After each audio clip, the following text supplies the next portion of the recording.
মায়া মানুষ অনেক সুন্দর একটা খেলা জানে। ছোটবেলায় পুতুলরে মানুষ বানায় খেলে, আর বড় বেলায় মানুষকে পুতুল বানায় খেলে। বিয়া করছিলাম 5 বছরের প্রেম আর 1.5 বছরের সম্পর্ক। বিয়া 10 দিন আগে আমার ডিভোর্স হয়ে গেছে, সে আরেকটা বিয়া করে ফেলাইছে। কেন ছেড়ে গেছে এটা তো আমি কইতে পারব না, তার ব্যক্তিগত ব্যাপার, কি জন্য ছেড়ে গেছে। কিন্তু আমি আমার সাইড থেকে ওরে কোনো কমতি রাখি নাই দেওয়া।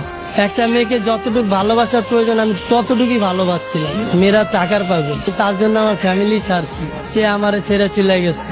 মানুষ পছন্দের একটা জিনিস কখন ছাড়ে, সে আরো দামি কিছু যদি পায় তখন ছাড়ে। সে হয়তো পাইছে আমারে ছেড়ে গেছে, কিন্তু আমি এখনো পাই নাই, সেজন্য তারা ছাড়তে পারি না। তার স্মৃতি নিয়ে বাইচে আসছি। তারে কথা দিয়েছিলাম ভাই যে সে যদি ছাইরা চলে যায় তাহলে আমি আত্মহত্যা করবো, কিন্তু ভাই অনেক কষ্টে বাইচে আসছি নিজের লাগে লড়াই কইরা। সে চলে যাওয়ার পর আমার বাইচা থাকার ইচ্ছাটা চলে গেছে। ভালোবাসার মানুষ হারানোটা অনেক কষ্ট, যার হারায় সেই বোঝে। আজকে ওই মেয়ের কারণে আমি রাস্তায় ঠিক মতো খাইতে পারি না, না খেয়ে রাস্তায় রাস্তায় ঘুরি। আমি আমার ফ্যামিলির কাছেও চাইলেও যাইতে পারি না, কারণ তার জন্য আমার ফ্যামিলি ছেড়ে আসছে, আর সেই মানুষটা আমারে ছেড়ে গেছে। নারী তুমি ধন্য, পুরুষ মানুষের মন ভাঙার জন্য।